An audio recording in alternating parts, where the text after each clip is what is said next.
प्रिय बच्चों, आज हम 9th क्लास में काव्य खंड शुरू करेंगे और इसमें अपना पहला चैप्टर जो आपकी बुक में दिया गया है कबीर की साखियां, वो अपने सिलेबस में नहीं है, इसलिए हमें जो है कि वाक्य से शुरुआत करनी है। लल्ले दद्द का लिखा हुआ ये पाठ है जो कि एक कश्मीरी कवयित्री हैं और जिस प्रकार हमने देखा है कि मीरा के पद होते हैं या तुलसी के दोहे हैं, तुलसी की चौपाई है और रसखान जी के हमने सवैये पढ़े हैं, तो जिस प्रकार हमने भी इनके काव्य शैली को अलग अलग रूपों में पढ़ा है, उसी प्रकार लल्ले दद्द की जो काव्य शैली है उनको जो क्या है कि वाक्य कहा जाता है। और इनके अंदर जो है कि इन्होंने जो है कि भक्ति धारा प्रवाहित की है और भक्ति धारा भी कैसी, जो कि अपने जीवन से जुड़ी हुई हो और बाह्य आडंबरों का इन्होंने घोर विरोध किया है। इनका मानना ये है कि हम सांसारिक कर्तव्यों का निर्वाह करते हुए भी हम उस ईश्वर की प्राप्ति कर सकते हैं। इसके लिए ये कोई ऐसा नहीं है कि हमें जो है कि भोग विलास सब कुछ त्यागना पड़ेगा या हमें जो है कि बाह्य आडंबर जैसे सन्यासी बनना पड़ेगा। तो इन्होंने अपने 4 वाक्य प्रस्तुत किए हैं जिनके माध्यम से इन्होंने अपनी भावना को व्यक्त किया है और इनकी जो भाषा है वो क्या है, आधुनिक कश्मीरी भाषा का इन्होंने जो है कि प्रयोग किया है।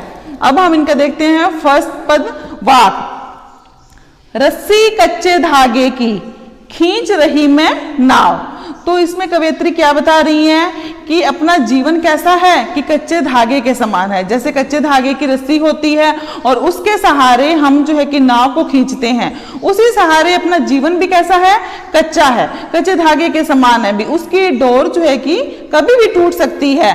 तो हम जो है कि वो कह रही है कवयित्री कि मैं उस कच्चे धागे से अपने जीवन की खींच रही मैं नाव, यानी कि प्रभु भक्ति की नाव जो है कि उसको मैं खींच रही हूं, यानी कि उस जीवन के सहारे जो है कि उस ईश्वर को प्राप्त करने की कोशिश कर रही हूं। जाने कब सुन मेरी पुकार, करे देव भव सागर पार। भी वो ये सोचती है, कवयित्री कह रही है कि मैं कोशिश निरंतर कर रही हूं भी, क्या पता प्रभु जो है कि मेरी इस पुकार को सुन लें और इस भव सागर से, यानी कि इस संसार सागर से जो मुझे जो है कि पार लगा दे, यानी कि मुझे इस जो है कि जीवन मरण के उस बंधन से मुझे मुक्ति दिला दे। पानी टपके कच्चे सकोरे, व्यर्थ प्रयास हो रहे मेरे। पानी टपके कच्चे सकोरे, जिस प्रकार कच्चा घड़ा होता है उसमें से जो है कि पानी बूंद बूंद करके टपकता रहता है और उसमें से क्या है, धीरे धीरे पानी टपकेगा तो पानी क्या है, उसमें खत्म हो जाएगा। उसी प्रकार कवयित्री ये कह रही है कि मेरे जीवन से जो आयु रूपी जल है वो निरंतर क्या है, टपक रहा है, निरंतर कम हो रहा है, यानी कि आयु तो जो है कि घटती जा रही है, जीवन बहुत ही कम बचा है और इस ईश्वर को प्राप्त करने के लिए मैंने जो प्रयास किए थे वो सारे के सारे मेरे विफल हो रहे हैं, यानी कि मैं सफल उसमें नहीं हो रही। जी में उठती रह हुक, घर जाने की चाह गेरे। तो वो कहती है कि जिस प्रकार मेरे प्रयास जो है कि व्यर्थ हो रहे हैं, तो मेरे अंदर हुक माने पीड़ा, वेदना, मतलब कि अंदर से मेरे अंदर बहुत ही अधिक रह के पीड़ा उठती है कि मैं जो है कि उस घर जाने की चाह भी, यानी कि उस ईश्वर के घर कब जाऊंगी, उस ईश्वर को प्राप्त कब करूंगी। तो एक वेदना, एक पीड़ा जो है कि उसको अंदर से सता रही है। तो पहले वाक्य के अंदर कवयित्री ने इस ईश्वर को प्राप्त करने के लिए जो प्रयास है उसको अपने विफल मानते हुए जो है कि अपनी तड़प का जो है कि बताया, उसकी व्याख्या की है। अब हम सेकंड वाक्य, खा कर कुछ पाएगा नहीं।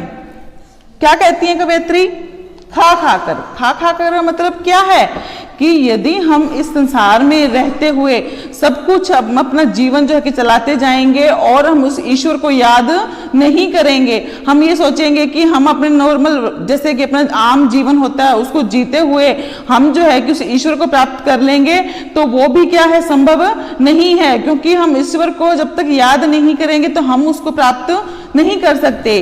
और न खाकर बनेगा अहंकारी। न खाकर का मतलब क्या है भी, जो आपने सन्यासी देखे होंगे जो क्या करते हैं, इस पूर्ण संसार से अलग हो जाते हैं, उसको त्याग देते हैं, यानी कि जैसे कि तपस्या करते हैं, तो इस तरीके से भी क्या है, हम ईश्वर को प्राप्त नहीं कर सकते भी, ये भी गलत तरीका है। और बिल्कुल छोड़ देना और बिल्कुल उसमें लिप्त रहना, दोनों गलत तरीके हैं। तो कवयित्री क्या बता रही है, सम खा तभी होगा समभावी। सम का मतलब समान, यानी कि दोनों काम करो आप, साथ में तो अपने आम जीवन का निर्वाह करो, उसके अंदर अपने कर्तव्य, अपना जो जिम्मेवारी है उनका भी पालन करो, और साथ साथ अपना ध्यान जो है कि उस ईश्वर की तरफ लगाओ। हम जो है कि ईश्वर को उसकी तरफ पूर्ण रूप से ध्यान लगाकर अपने कर्तव्य को निभाते हुए भी प्राप्त कर सकते हैं। तो वो कहती है कि यदि हम दोनों का समान रूप से प्रयोग करेंगे, भी ना तो सांसारिक भोग विलास के अंदर लीन रहेंगे, ना ही उनका पूर्णतः त्याग करेंगे। यदि हम उन दोनों का समान रूप से प्रयोग करेंगे तो उस ईश्वर भक्ति के द्वार की जो बंद सांकल है वो खुल जाएगी। तीसरे में क्या कहती है कवयित्री, आगे देखिए, आई सीधी राह से गई न सीधी राह। आई सीधी राह से कवयित्री कहती हैं कि वो क्या करना चाहती थी कि जब उनका मकसद ये था कि मुझे ईश्वर को प्राप्त करना है, तब तो वो सीधा साधा एक मकसद लेकर आई थी भी मुझे जो है कि ईश्वर भक्ति करनी है, उस ईश्वर को प्राप्त करना है। लेकिन वास्तव में क्या हुआ कि उस राह पे चलते चलते वो जो है कि योग माया के जाल के अंदर जो है कि उलझ जाती है। मतलब कि जैसे अपने कहते हैं ना कि अपने मध्य के अंदर सुषुम्ना नाड़ी है, हमें उसको जागृत करना है और उसके द्वारा जो है कि हम ईश्वर की भक्ति को प्राप्त कर सकते हैं। तो वो कहती है कि मैं जो है कि अपना उद्देश्य तो सही लेकर चली थी, लेकिन जाते जाते जो है कि गलत रास्ते पर चल पड़ी। उससे क्या हुआ कि सुषुम सेतु पर खड़ी थी, बीत गया दिन आ।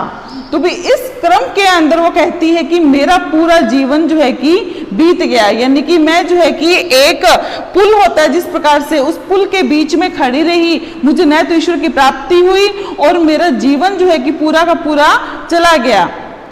जेब टटोली कौड़ी न पाई। जेब टटोली यानी कि जब जीवन बीतता है तो हम देखते हैं ना कि पूरा आकलन करके कि हमने उसमें क्या पाया क्या खोया। तो कवयित्री कहती हैं कि जब मैंने पीछे मुड़ के देखा कि मैंने क्या किया या मेरे द्वारा जो प्रयास किए गए थे उनका क्या फल मुझे मिला, तो मैंने देखा कि सब के सब कुछ नहीं रहा, कौड़ी हो गया है। यानी कि पीछे मुड़ के देखने पर उसके द्वारा मुझे कोई भी सफलता प्राप्त नहीं हुई। जेब टटोली कौड़ी न पाई, माझी को दूं क्या उतराई। अब वो कहती है कि जब मेरे प्रयास फेल हो गए हैं या मैं विफल हो गई हूं, तो मैं अब माझी, माझी कौन होता है, जो उस नाव को जो है कि दूसरी तरफ लेकर जाता है अपने को, तो उस नाविक को हम जो हमें दूसरी तरफ लेके जाएगा, माझी कहते हैं उसको, हम उसको जाने के बदले कुछ ना कुछ उतराई जरूर देते हैं।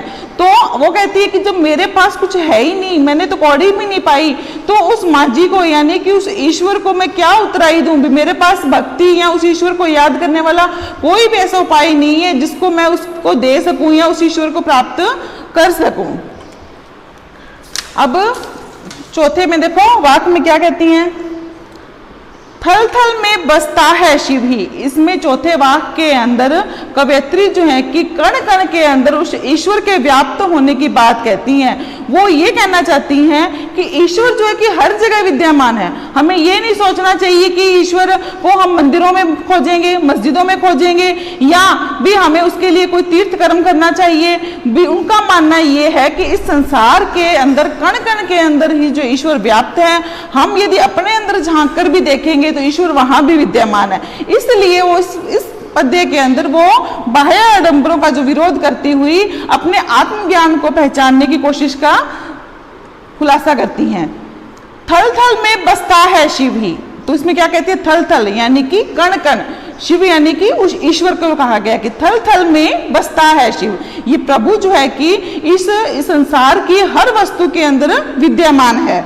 भेद न कर क्या हिंदू मुसलमान, भी आप चाहे हिंदू हो चाहे मुसलमान हो, उस चीज का आप भेद यानी कि अंतर, उसमें इस बात का कोई भी फर्क नहीं आना चाहिए कि मैं हिंदू हूं तो मुझे मंदिर में भगवान मिलेंगे, मैं मुसलमान हूं तो मुझे मस्जिद में मिलेंगे। जो शिव है, जो ईश्वर है, वो तो हर जगह विद्यमान है। तो हमें जो है कि उसको खोजने के लिए भेदभाव नहीं करना चाहिए। हमें जाति भाव से ऊपर उठकर हमें जो है कि ईश्वर को प्राप्त करना है। ज्ञानी है तो स्वयं को जान, वही है साहिब से पहचान।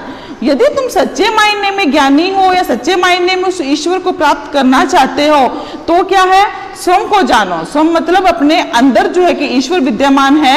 यदि आप उसको अंदर भी खोजोगे तो आपको ईश्वर जो है कि मिल जाएंगे। यदि आप अपने अंदर उसको खोज लोगे तो वही साहिब से पहचान। साहिब का मतलब क्या है? वो परमात्मा।